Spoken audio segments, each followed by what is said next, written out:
Welcome back to Health and Wellness with Coach A.T. Moore. Today, we're going to wrap up part 3 of our conversation with Dr. Keisha. But for those that are watching right now and are kind of leaning in, now, I've never heard about mindset coaching, but I'm thinking I want to get some of that, but they're not ready to write a check and invest. What are some strategies, some practical strategies they can do right now that can help them be more intentional about their current way of thinking? And then once they start doing that, maybe, okay, now I need to seek out a coach because now I'm seeing the benefits and I want to go deeper.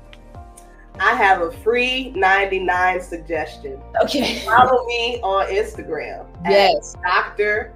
@DRKEI. Come through, sis. Dr. Keisha Cares. Because I do this from a place of joy. Yes. I believe in public scholarship. I do 60-second reels weekly.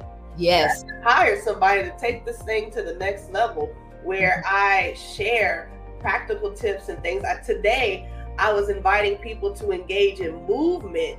I saw that. You know, I'm all about daily movement, and I've been seeing your authentic, vulnerable journey about being consistent, right? Because what we're doing this year, we wrapping it up. We're doing consistency, not perfection. And let me tell you, when you go to her reels, I'm not going to even tell you the catchphrase because I'm not going to do your homework for you. But when you go to her reels, you're going to see that every reel she starts on brand. And I'm biting my tongue so I don't say her catchphrase. But let me tell you, when I tell you Dr. Keisha Cares, it's not just a slogan. No, I really do. Yes. I really do. I get chills when I think about how much I care, because I think about how much we don't know, how much was held from us, and how much of what we don't know is hurting us. Yeah. Between our mindsets and what we don't release in our bodies. Yeah. And so when I look at the things we lived through, the suicide of DJ Twitch, and for those of us who felt that grief compounded because they're still reeling from all the deaths we saw in November, and some people feel like we've just been in this horrible trend since Nipsey Hussle was killed, and some people can go further than that, right? And so teaching people how to navigate these things in their mind, how to release this in the body through rhythmic moving, through talking, through different perspective shifts. That's what I provide. And when I open up opportunities, sometimes I give out free 30-minute consultations and then extend opportunities for people to work with me directly. But if you are an organization or a high-level organization or a business and you want to bring me in to do corporate relations work or things that are designed to help your employees, there's always room for that. But if you are an individual, you're just like, I know I need help with this, I have always been open to negotiating my rates. Now I have, I make a difference in a dollar. Don't let any of the smooth taste fool you. That doctor is real. That part. When I am working with someone or talking to someone and I can see there is a need, I never let price get in the way of service. Right. Because I am a kingdom entrepreneur, and I know that if I plant this seed, God will give the increase. So even if I do it I've taken on clients for much less than what I charge an hour, because I knew there was an opportunity to do something, and I have never been disappointed with that. So I'm just going to go ahead because I know y'all are, I feel like someone's watching and like, okay, what's the website? So let me just tell y'all so Dr. Keisha's on brand. So guess what her Facebook is? Dr. Keisha Cares. Yeah. Guess what her YouTube is? Dr. Keisha Cares. And if you go to her website, you're going to see more of her receipts, where all the things. And as I mentioned, we're going to have her back on because I can't get everything in within an hour. And I only booked her for an hour because she's booked and busy. And people that have a mission to serve usually are. So if you go to her Instagram, like she said, she does daily. And she kind of helped me accountable about being consistent, because the secret sauce is consistency, right?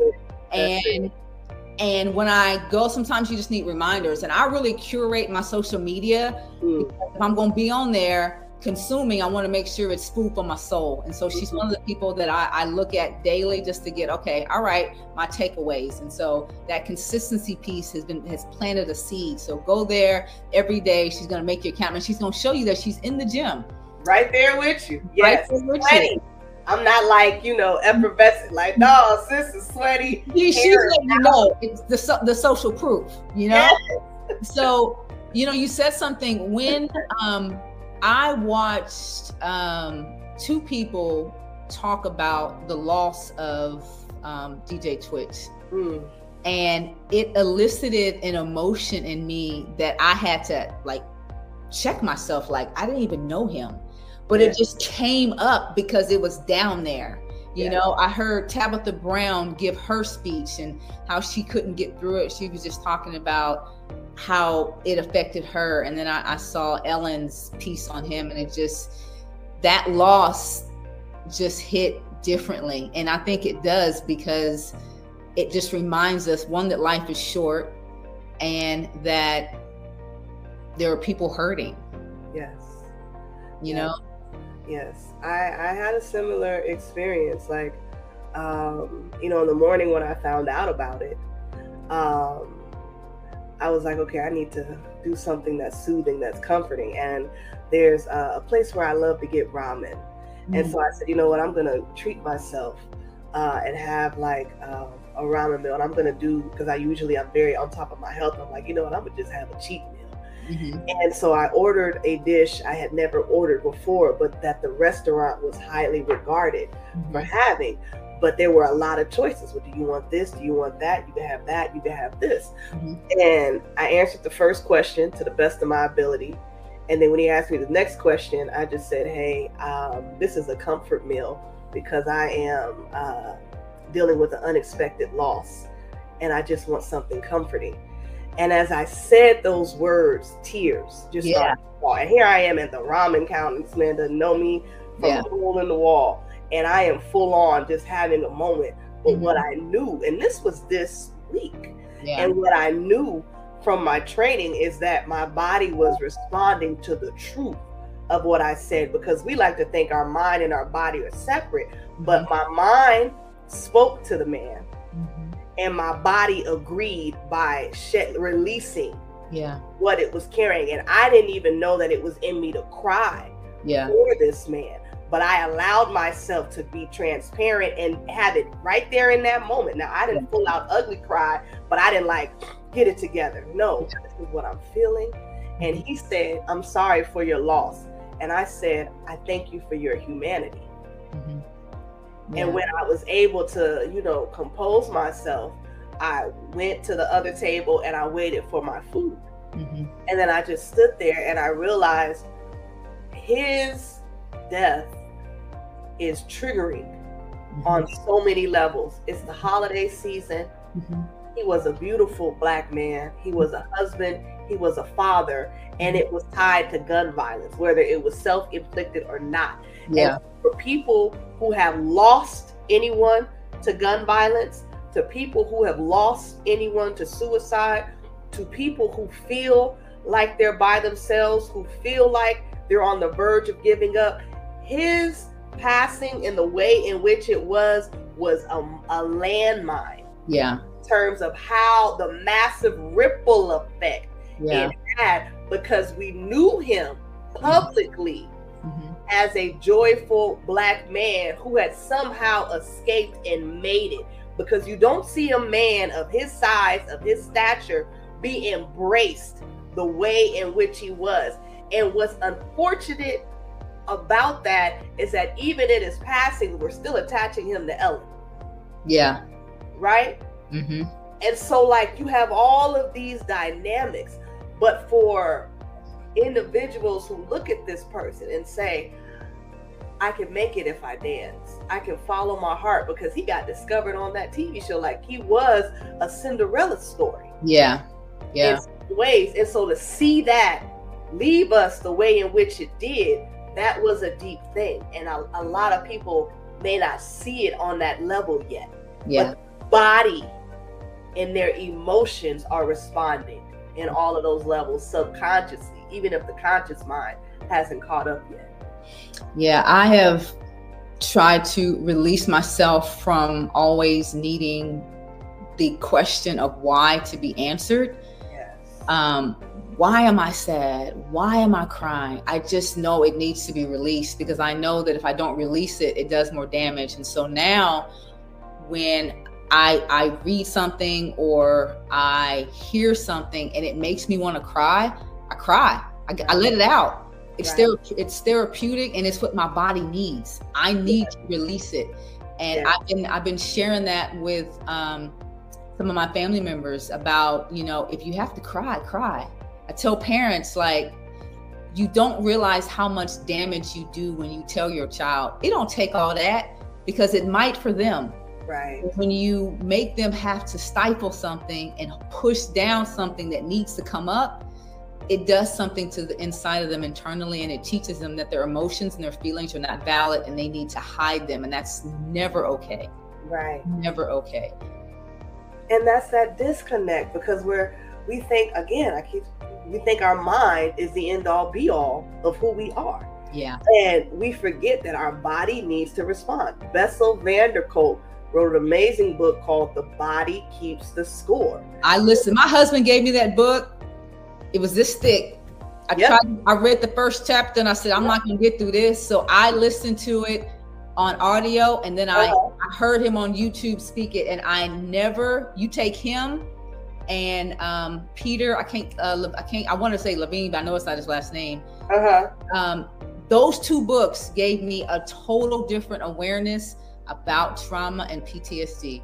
And when my husband gave it to me, I was like, why are you giving me this book? And he said, this is a book that our department is reading, and you're new to the field. This is something that you need to know. Even if you never go the trauma route, every clinician needs to know about trauma. And he was absolutely right. It shifted my mind about it getting stuck. It gave me a visual. Listen, you think the book is something. Dr. van der Kolk is who I have my trauma certification under. Oh. And I've been studying under him for 7 months. There have been some sessions where I had to hire a therapist, because he's so deep. And the research and what he shows us in terms of what it does to the brain has shifted everything. Yeah. And so I shared his book, and there's the audio book. I highly suggest you engage with this information however you're comfortable with it, but get an understanding that your body needs to fulfill whatever it initiates. It needs so to if I felt like I wanted to cry, I need to let that happen. If I'm in a space where I can't cry, then I need to remove myself and get into a space where I can allow my body to fulfill whatever it has initiated. Because when we don't, that's when we start to see horrific effects on our health, our psyche, and our overall well-being. You cannot hold these things. Compression explodes at some point. Yeah, you definitely don't want to stifle it. Talking to you, I might need to go read that book again. And sometimes you want to get the information before you need it, So wrapping up, what does Romans 12:2 look like practically for you? For the audience, read the scripture, so we can make sure everybody has full context. So Romans 12:2, do not conform to the pattern of this world, but be transformed by the renewing of your mind. When people hear that, they hear that scripture, what does that look like practically? For someone that wants to take a scripture and apply it practically, what does that mean? So there's so much wisdom in that one verse, because if we look at all the ways in which we can conform, you can conform by being a statistic. You can conform by doing what people expect of you. You can conform by not chasing that far off vision, that far off dream, and taking the easy way out. You can conform by staying comfortable. There are so many ways in which we can conform to the ways of this world. We could be petty. We could take everything you and I have learned and say, oh, I don't do free anything. If you want to have this conversation with me, it's going to be $250 for the hour to start. And that's a personal session. But since this is a 1 hour keynote, my standard fee is $15,000. Mm-hmm. That's if I wanted to conform to the ways of the world that says don't do anything for free, don't lessen your value, protect your brand. But if we want to be transformed by the renewing of our mind, that first says I have to be open to thinking differently. I need to have a different mindset, and I need to be open to learning what it is to renew that mind. Because like I said earlier, I can't be the cause and the cure. I need to find a space that can help me, that can lead me into renewal. We found it when we stumbled into some of the shared spaces that we're in. We found it when we went to higher powers and just said, okay, there's more to life than conforming. And that's when we stumbled into transform. And that is what I love about where I am at this stage in my life. I am in the process of becoming. That is what this scripture means to me. And that is why I wanted to hear the verse as often as I did, because it's a confirming word. Yeah. That I am being transformed by the renewing of my mind. And let me be clear, it costs you something to renew your mind. It is not an easy thing. If it was, there would be more people out here doing it. It is not for the weak. But if you can stand that refiner's fire, if you can stand to look at the depth of what it is to really look at trauma, really have that self-reflection, and if you experience your own trauma, then it's even harder because it starts to show you the depth of what you experience. But then you can get into spaces like this and people can hear you and know that you are an opportunity to be transformed. That you are an opportunity to be renewed, that you are a doorway for someone to have an opportunity to shift from conformity to a transformed, renewed mind. And that's why we do this work. I am a visual learner. And so when I hear things, I always try to connect it with a visual that will attach it, that'll help me forever remember it. And so I remember Dr. Daniels talking about how that word renew, when you think about the word renew, think about HGTV, remodeling. When you remodel a home, you got to take some things out. And so when I think about renewing, I think about, okay, I have this mind that has some things in there. And in order to remodel it, make it new, I got to take some things out. And so when I think about renew, I think of removing some things. And then when I think about transformation, I think about anytime we want to go to the next level, we have to go there head first in order to rise, in order to transform. And so that Romans 12, when I hear that, do not conform to the pattern, the culture's way, to be transformed by the renewing of your mind, it makes me visualize some things that I have to remove from my thinking in order to get to the next level. One of my favorite verses, I might not say the verse word for word, but I'm thinking, okay, so what am I thinking? And how is this limiting me from going to the next level?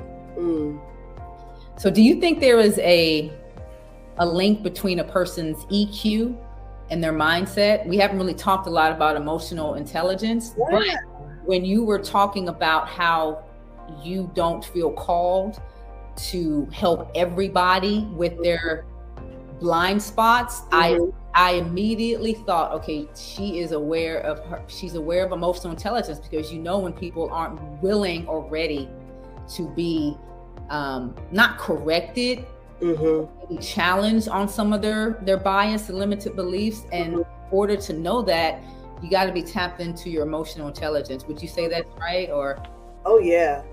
You said what was it? EQ, and what was the other one? EQ and mindset. Is there a link between the two, do you think? I think your emotional intelligence, and I'm so glad we're now like talking about Dr. Daniels, because so much of his work in relational intelligence, really opened up this understanding for me in terms of what it is to have emotional intelligence, which simply says I am wise with how I expend my emotions. If we want to talk about this visually, 24 hours, if you look at 24 hours as 24 carats of gold, then your emotions and how you choose to spend it with people in the day is your emotional intelligence. And too often people just throw their gold, you know, every 24 hours. Here's a whole bunch online. Here's some to strangers. Oh, what's going on with you? Here's my gold. And then you feel resentment when you don't get that gold back. You feel resentment when you need to spend that gold and you don't have it, or you're tired and you don't have the energy to do the things that you need to do because you've spent that. And having that intelligence that says, I can hear what people are saying, but I can be wise in how I respond, or if I respond. I can be in the room, but I don't have to be a leader. But I'm about to help somebody with this. Catch it. Because my productivity is not, my worth is not tied to my productivity. So I can be in the room with other strong people, and I don't have to say something impressive. I don't have to mention that I'm a doctor. I don't have to pontificate and, you know, position myself, because my worth is not tied to my productivity. I know I shift an atmosphere whenever I enter a room, but that doesn't mean that I need people to know that I'm in the room unless I'm called to do something in this room.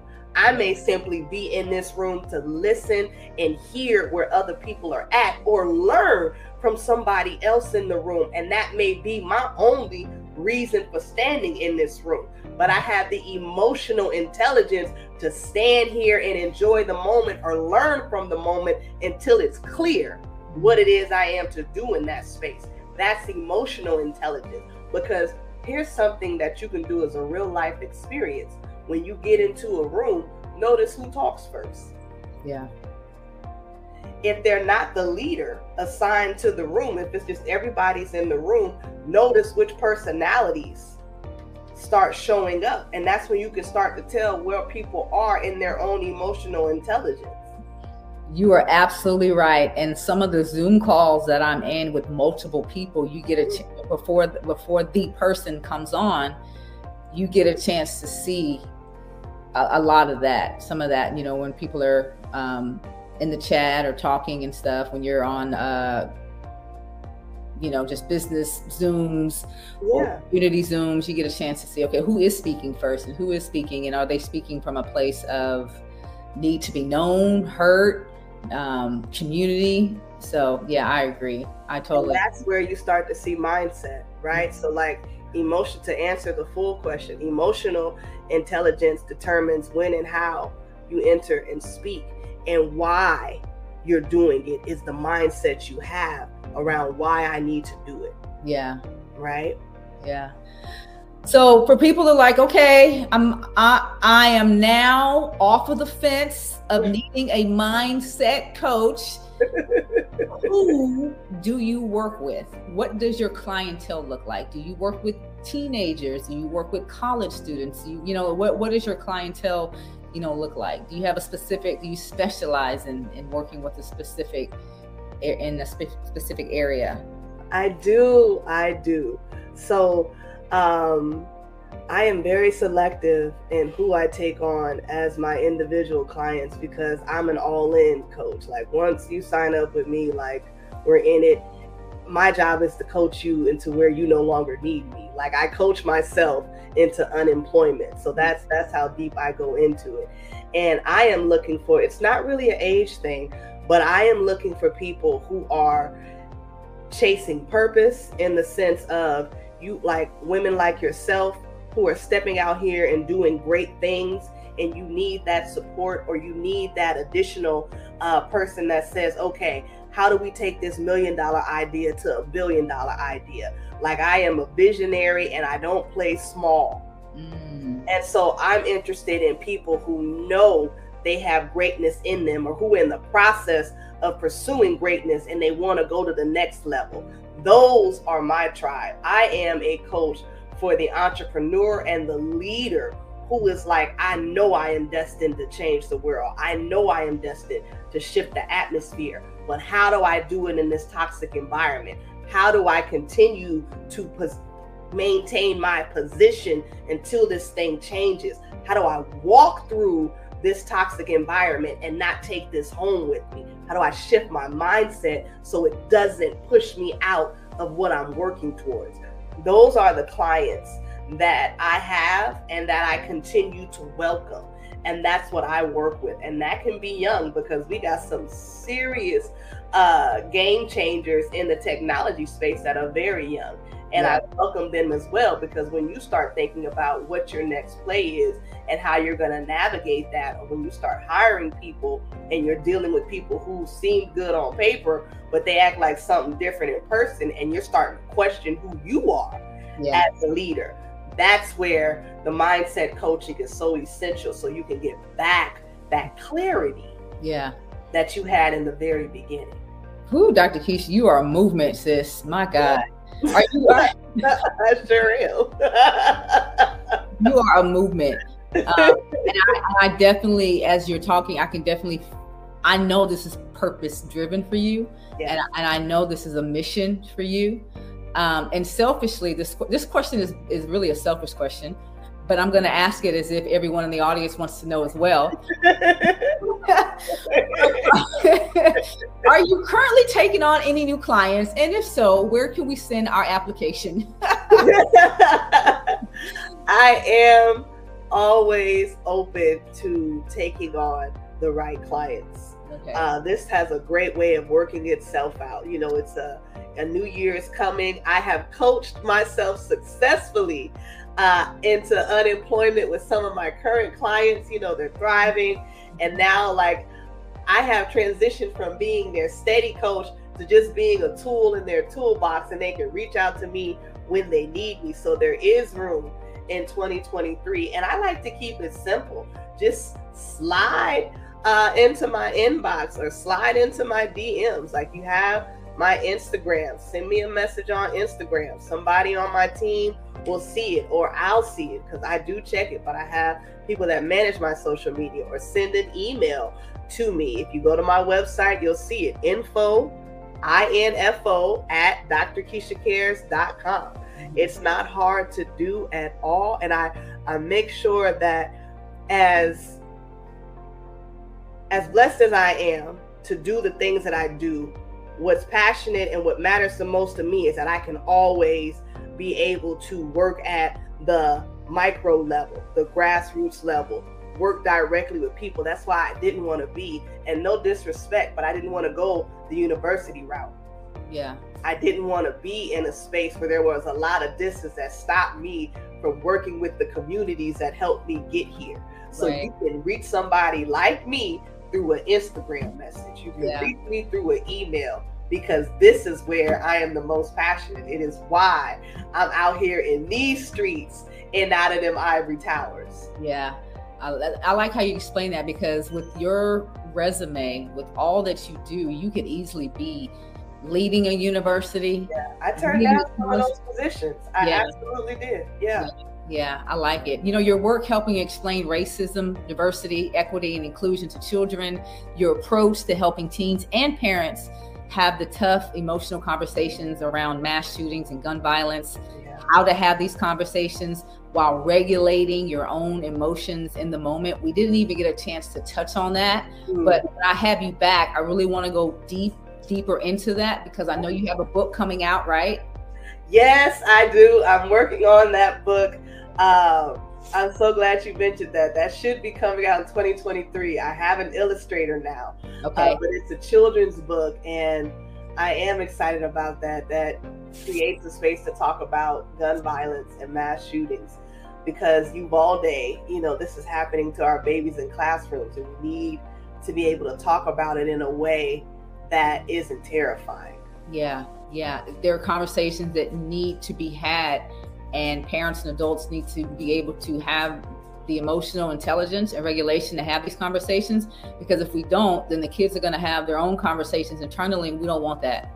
And so we have to have you back to talk more about your work in literacy, reading out loud to kids, why that is important. Your book, I mean, there's just so much more. And I can't do the diligence in just a 1 hour interview. So I'm going to put you on the spot.